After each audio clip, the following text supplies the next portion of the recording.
అందరికీ నమస్కారం.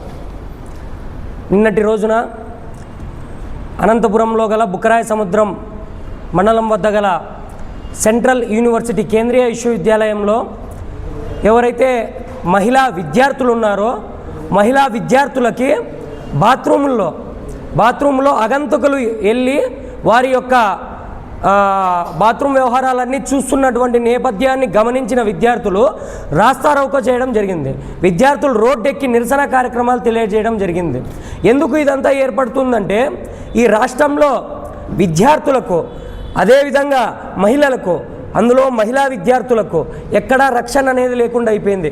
కూటమి ప్రభుత్వం ఏర్పడినప్పుడు నుంచి వారంలో కనీసం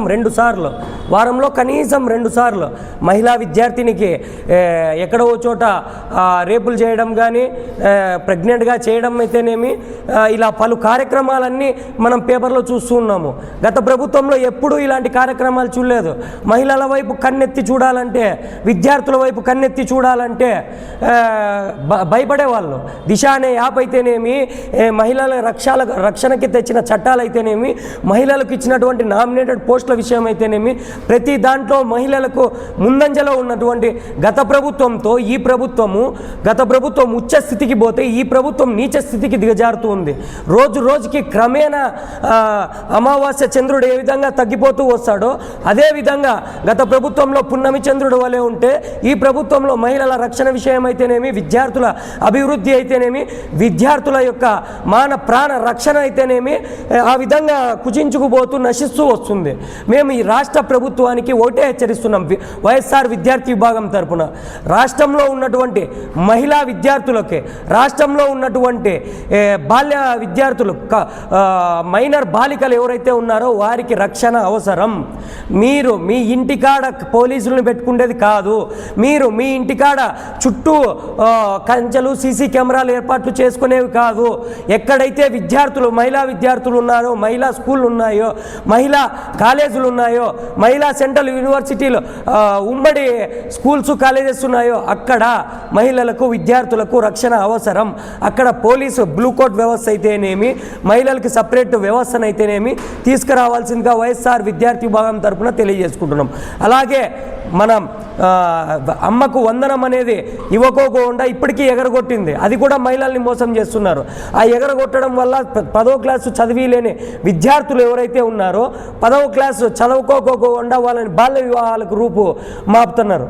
ఆ బాల్య వివాహాల నుండి హెల్త్ పాడైపోతుంది. క్రమంగా ఇదేదైతే ఎస్డీజీ గోల్స్ అని జగన్మోహన్ రెడ్డి గారి గవర్నమెంట్లో ఎస్డీజీ గోల్స్ మీద పనిచేసిందో ఇప్పుడు ఎస్డీజీ గోల్స్ అనేది లేదు గవర్నమెంట్కి. సెంట్రల్ గవర్నమెంట్ ఏవైతే కొన్ని పెట్టుకొని ఉందో అవన్నీ పాటించుకోకుండా సెంట్రల్ గవర్నమెంట్ కూడా పర్యవేక్షణ లోపం అనేది పూర్తిగా నశించిందని, రాష్ట్రంలో రెడ్ బుక్ రాజ్యాంగం, ఎల్లో బుక్ ఎడ్యుకేషన్ పాలసీ నడుస్తుందని, ఈ రెడ్ బుక్ రాజ్యాంగాన్ని ఆపి ఎల్లో బుక్ పాలసీని ఆపి విద్యా వ్యవస్థలో సమూలమైనటువంటి మార్పులు తీసుకురావాలని, అలాగే అక్కడ ఉన్నటువంటి వీసీలు, రిజిస్టర్లు, డీన్ గారు ఎవరైతే ఉన్నారో ఈ సంఘటన మీద ఒక విచారణ జరిపి ఏం జరిగింది అనే విషయాన్ని బయటికి వెళ్ళబుచ్చాలని, ఏదైతే ఇప్పుడు విద్యార్థులు నష్టపోతున్నారో ఇది మొదటి తరహా కాదు, గతంలో కూడా ఇది జరిగింది, ఇప్పుడు భవిష్యత్తులో కూడా పునరావృతం కాబోతుందని, అలా కాకోకుండా ఉండాలంటే మీరు ఇప్పుడే తగు చర్యలు తీసుకోవాలి. నాట్ ఓన్లీ సెంట్రల్ యూనివర్సిటీ, అన్ని యూనివర్సిటీల దగ్గర జరుగుతుంది. కాకపోతే ఇప్పుడు ఇక్కడ ఏది జరిగిందో ఆ దోషులను కఠినంగా శిక్షించాలని వైఎస్ఆర్ విద్యార్థి విభాగం తరపున, వైఎస్ఆర్ మహిళా విభాగం తరపున ఉమ్మడిగా మేము ఉన్నటువంటి ఎన్డీఏ గవర్నమెంట్కి, అలాగే ఆంధ్రప్రదేశ్లో ఉన్నటువంటి కూటమి ప్రభుత్వానికి మేము డిమాండ్ చేస్తున్నాం.